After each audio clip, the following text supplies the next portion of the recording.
Welcome to Manifested Publishers.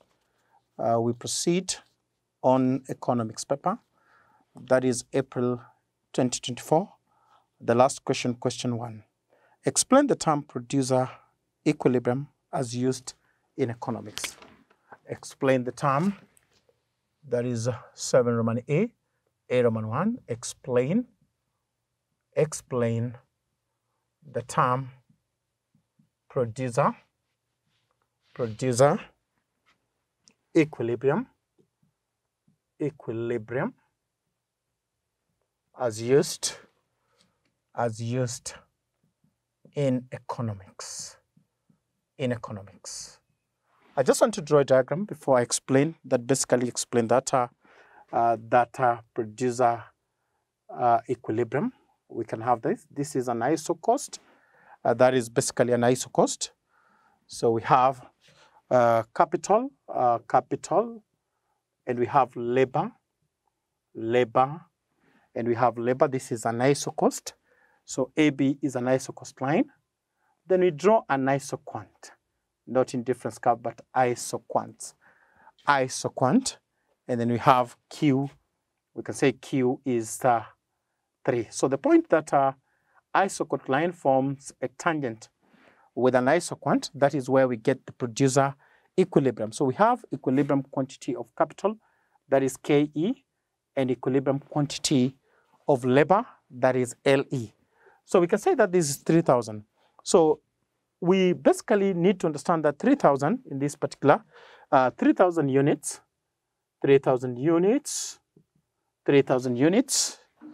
is the level of output, is the level of output, is basically the level of output, is the level of output that gives, that basically gives the farm the maximum. We call it the maximum profit. Gives the farm basically the maximum profit. So what is producer's equilibrium? Refers to the level of output. Basically, we say producer equilibrium is therefore the farm, we say the farms, is therefore the farm's level of output, is the farm's level of output, Producer equilibrium is therefore the farm's level of output, which gives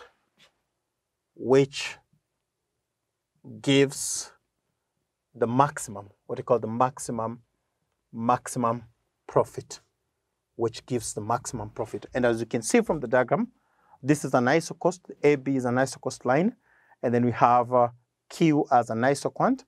So 3,000 is the level of output that will give the maximum profit. So a farm is said to be, just a continuation, a farm is said to be at producer equilibrium,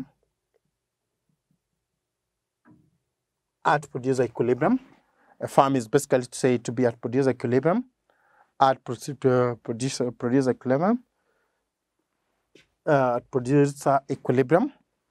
if there is no scope, if scope is intention, if there is no scope of increasing, we say scope of increasing, the scope of increasing the profit,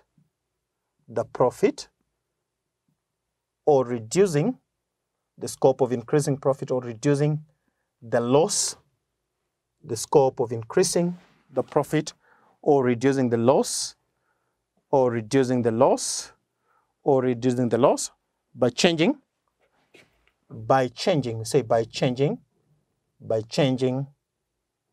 the output, by changing the quantity, of output, by changing the quantity of output,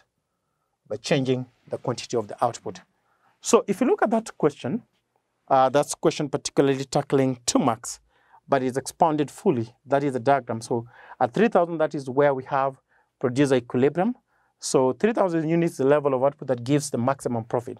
But you say producer equilibrium is therefore the farm's level of output which gives the maximum profit, that basically gives the maximum profit. And you say that when a farm is basically at a producer equilibrium, the farm has no scope of either increasing profit or reducing the loss by changing the quantity of output, by changing the quantity of the output. That is how we particularly go through that question. We pick it on the next question, that is question 7, A, Roman B. So the question says, highlight assumptions of the producer surplus. Highlight assumption, that is Roman 2. Highlight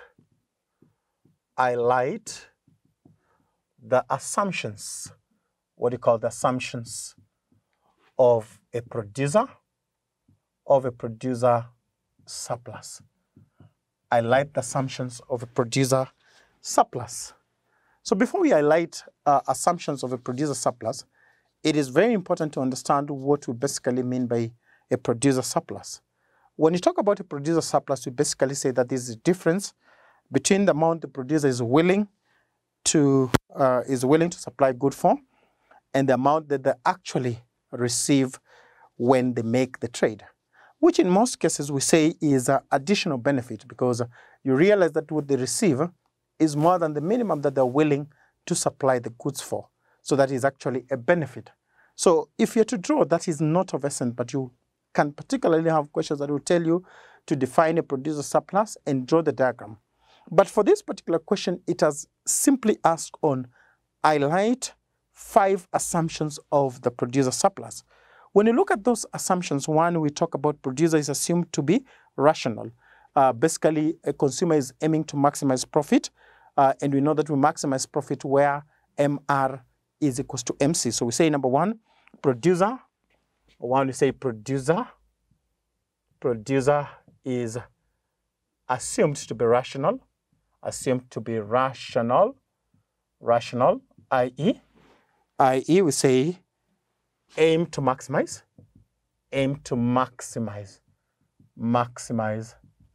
the profit, aim to maximize profit. We know i.e. at the point, MR is equals to MC. That is basically where the consumer basically aims to maximize the profit. The second assumption is that there is perfect competition. There's a perfect competition market. Number 2, we say there is a perfect competitive. There is a perfect competitive. We call it a perfect competitive. There is a perfect competitive perfect competition market. There is a perfect competition market. We know how a perfect competition basically work, and we say that assumed to be perfect, perfectly competitive. Assumed to be perfectly, we say perfectly competitive. Consumer is basically assumed to be perfectly competitive. Then you say that there is free entry and exit. There is a next assumption. There is what you call free entry and exit, i.e. there is free entry and exit, i.e. that is to say that producer can freely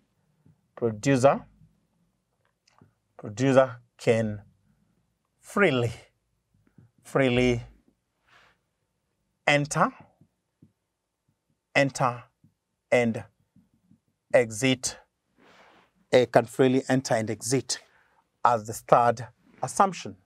The fourth assumption, basically, we say there is no externalities. There is no externalities. There is no externalities as the next assumption. Basically, we say that there is no externality. That is saying external cost and benefits, external cost or benefit. No external, what you call external costs and benefits, and benefit. No external cost and benefits. And lastly, assumptions, we say constant return to scale. The fifth assumption, we say constant return. We call it constant return to scale. What do we basically mean by constant return to scale? We know that average cost of production remains constant. Average, that is to say average cost of the production, average cost of the production, average cost of the production remains constant, remains constant, remains constant. Average cost of production basically remains constant as quantity produces increases, as quantity produces,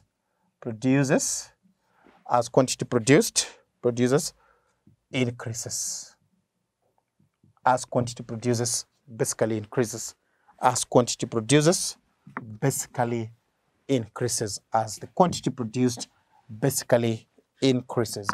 Again, I said at the beginning of that particular question, I said you can be asked what a producer supply as a major area, and you can also be told to illustrate using a diagram how producer supplies basically come. And that is how we particularly handle that question. That is question 7A, Roman 2. That is how we go about that question. We'll pick it on the next question, that is question 7, Roman B.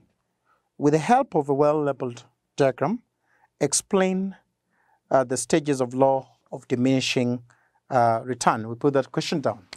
With a 8, we'll say with a 8, with a 8, we'll call it with a 8, with the aid of a diagram, with the aid of a diagram, we say explain the stages, explain the stages of the law of diminishing, of the law of diminishing return, of the law of diminishing return. So when you talk about the law of diminishing return, we also call it the law of variable proportion. What does the law of variable proportion basically talks about? We say that when a variable factor of production, that is labor, is added to fixed factor of production, and that is land, we say that total output increases, but at a decreasing rate. The total output increases, but at a decreasing rate. We can illustrate, first of all, come up with the diagram. We proceed to this at the end because this end is a bit small. So we have our diagram on this end. And you talk about those stages. Basically, this law of diminishing return or the law of variable proportion, we have it here. So this is what we call total product at that end. We have the total product. We have this as average product. We have it as average product. Then up here,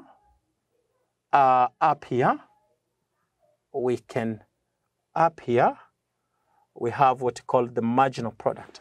So on this other end, we have total product, marginal product, and average product. And down there, we have quantity. We have the quantity. We illustrate on that point. At that point, we illustrate. So we have what we call stage 1 on this day, stage 1. We have stage 2. And finally, we have stage 3 on this other end. We have stage 1. This is stage 2. And this is stage 3. So basically, when you talk about the law of variable proportion, the diagram is this. And the diagram is basically divided into 3. So we have the first stage. We call it increasing, what we call increasing returns. Increasing returns. So on basically increasing return, we are saying that when a variable factor is added, and the variable factor is labor, is added to a fixed factor of production, which is land, total product increase but at a decreasing rate.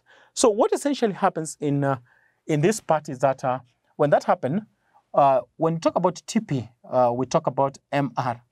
MR and we talk about AR are all increasing, are all increasing.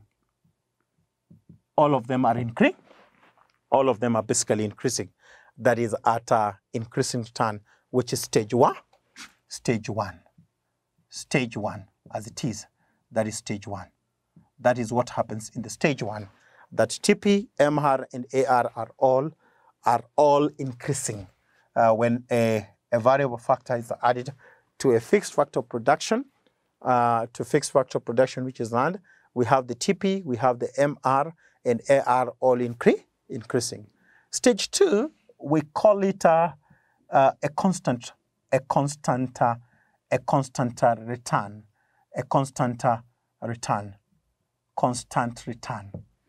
So basically we are saying that when we basically had a variable factor, which in this case is labor, to a fixed factor of production, which is land, we will see that at this particular stage, in as much as probably you can have the total product increasing, we'll see the marginal product. At this point, we'll find the marginal product. If you look at the marginal product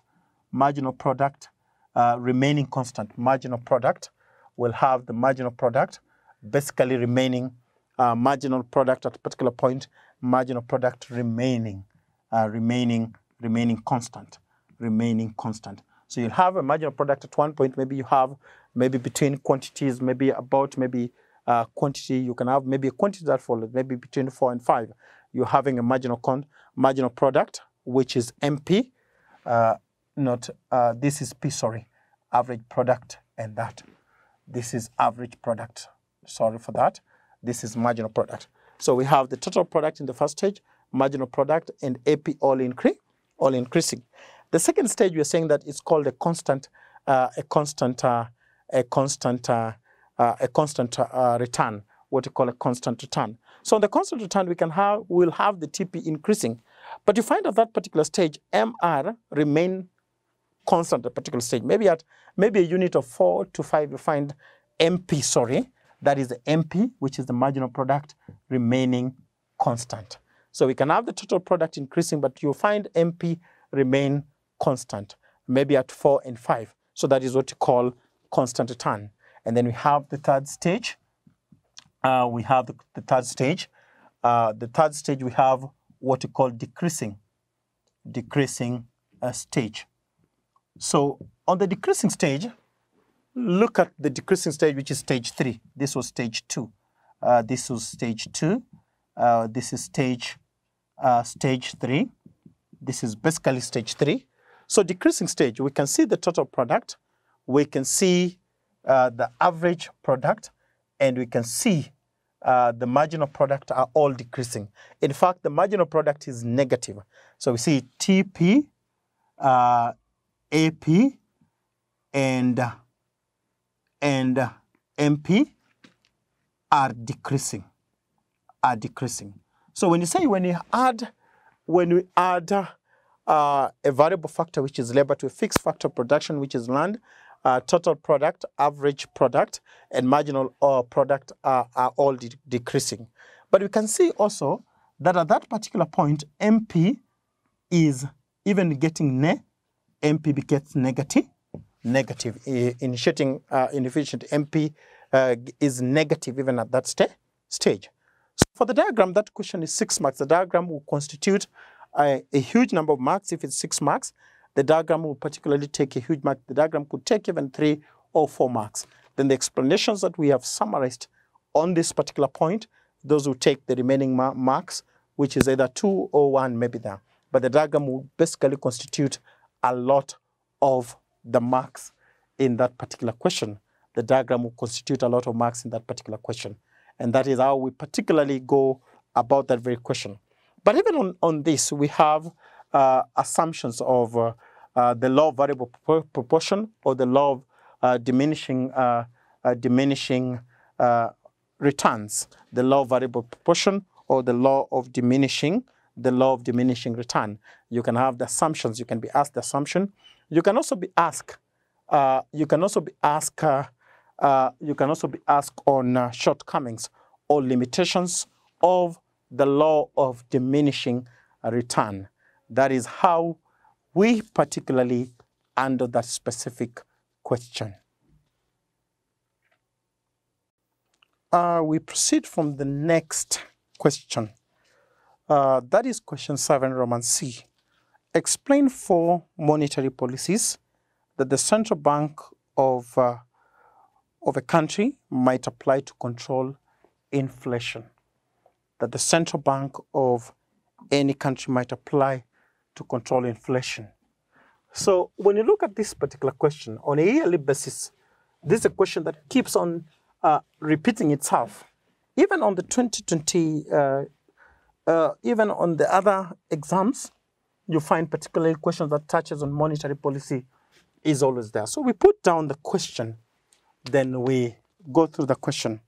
So that is to say, explain, one we call explain, 7 Roman C, explain,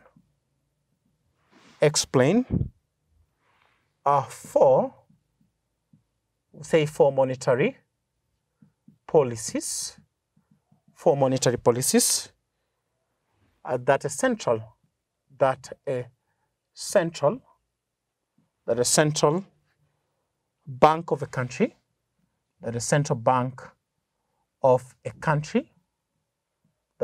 bank of a country, might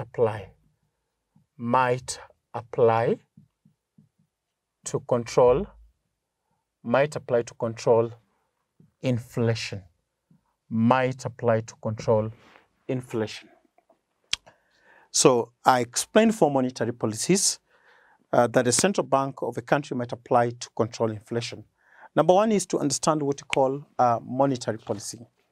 Whenever we talk about monetary policy, we basically call it, these are instruments that are basically used by the government through the central bank to regulate the supply of money. Either the supply of money is high or low. How do you use these instruments to basically control inflation? The first one we talk about is what you call the bank rate. Where the first one you call it the bank rate stroke what you call the interest rate. The bank rate stroke what you call the interest rate.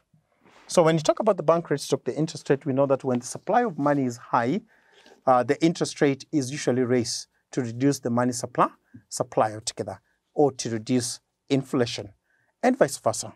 So we say that during inflation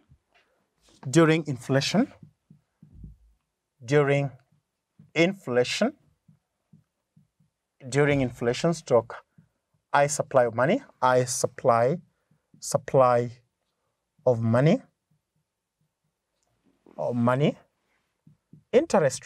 interest rates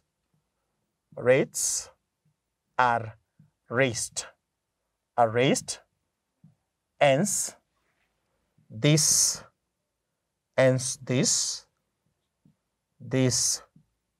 will control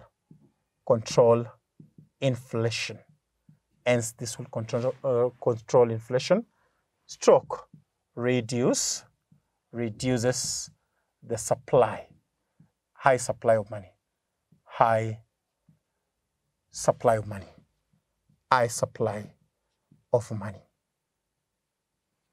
So the second one, we can talk about what we call open market operation. Market operation. So when you talk about open market operation, this is buying, what you call buying and selling of the government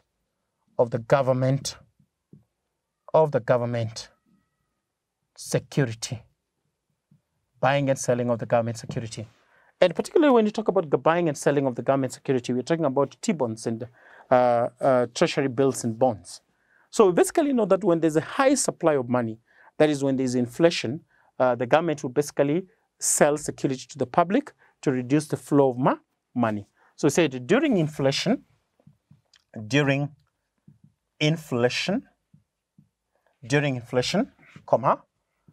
government, we say that the government will sell securities to the public in order to reduce inflation inflation, stroke high circulation, stroke high circulation, circulation of money. Stroke high circulation of money. So we have number 3, what we call compulsory deposit. Compulsory deposit, stroke reserve requirement. What we call reserve requirement. Compulsory deposit stroke what we call the reserve requirement.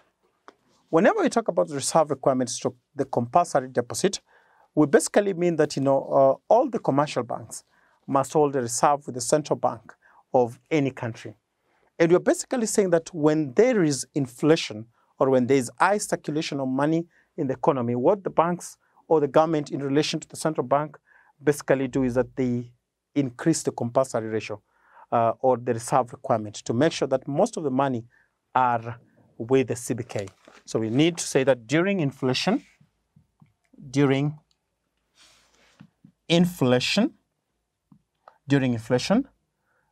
government through the CBK or the central bank of any country will increase the reserve stroke what you call the compulsory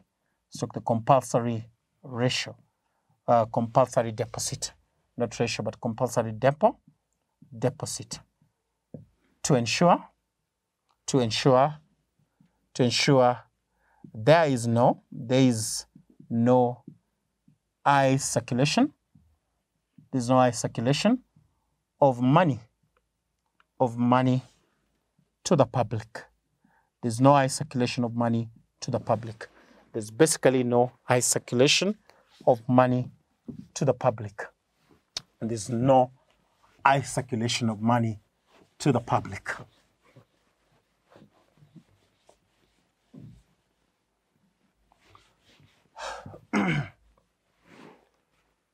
There's no high circulation. And lastly, we can talk about selective, what we call selective credit control.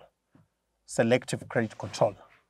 One of the reasons why we have inflation being high is that when there's a lot of money in circulation, when there's credit available to all sectors of the economy, then you know that can lead to inflation because there will be money all over. There will definitely be money all over, and that leads to what you call inflation. But basically, during inflation, the government through the CBK will do what you call selective credit control, where credit will only be given to a selective sector of an economy, to a selective sector of economy. And that will be basically a productive sector. We can talk about productive only to a productive sector. We can talk about a productive sector.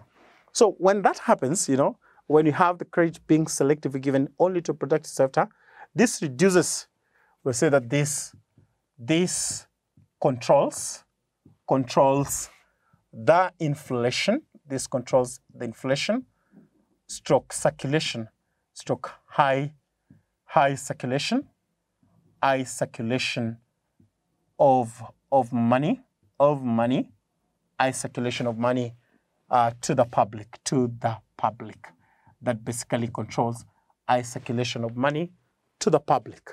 And lastly, as a bonus one, just to understand this deeper, we can talk about what we call the cash ratio. I just explained it, cash ratio. So we know that particularly when there is high circulation, of money in the economy, what basically the CBK, the government through the CBK does is that they increase the cash ratio. That will reduce circulation of money. And hence, by doing that, they reduce inflation. But again, also of essence, of importance is to understand that questions will not only be touching on this. We can have questions that will basically touch on even fiscal policy. So it's important to understand what a fiscal policy is altogether. Apart from the monetary, it is also very important to understand what we basically mean by a fiscal policy. That is how we particularly handle that question. We'll pick it on the last question. That is last question, April 2024, economics, the last question, that is 7 Roman D. Outline 3 measures that developing countries might use to promote agricultural production. Outline, that is D. Outline,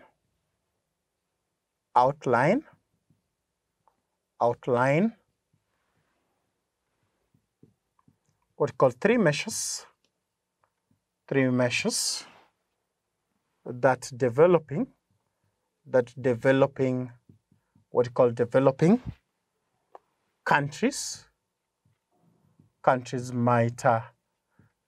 countries might use to promote agricultural production,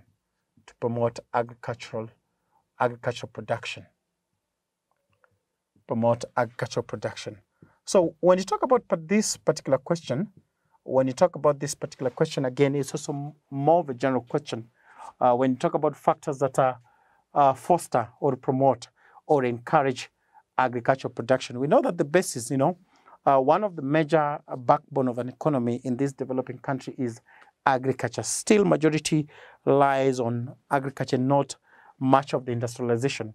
So again, I say that this is a very much open question. When you ask such a question, we can say one of it is reduce taxes on agricultural, reduces the taxes on agricultural input. So you make agricultural input, and this encourages production. Then you say adopting an irrigation scheme, adopting irrigation schemes to overcome adverse weather condition like drought. Adverse weather, to basically overcome adverse weather conditions. Adoption of irrigation scheme to overcome what you call adverse weather conditions. And you can talk about developing infrastructure, what you call developing infrastructures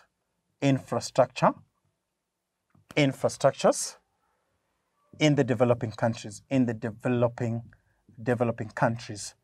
I explain particularly this. Why is infrastructure very important? Some of the challenges and why we have not spurred agricultural production in developing countries because of infrastructure. You find the roads, particularly the roads from the industry to the markets, are not very poor. So with that, there are delays in terms of exportation and that. So when you develop infrastructure, that in turn promotes what you call agricultural production. But I say that this is more of a general question. We can talk about a number of things. We talk about investing in research so that you can come up with better quality of products, investing in research. Again, we can also give loans to entrepreneurs, loans to entrepreneurs for those that actually wants to engage in farming massively. The government can offer loans to such. But again, also research is also very important into coming up with better qualities of products in order to invest in. That is how we particularly touch on that very question. That is question 7D, and that marks the end of that paper. Goodbye. We see one another in the next session.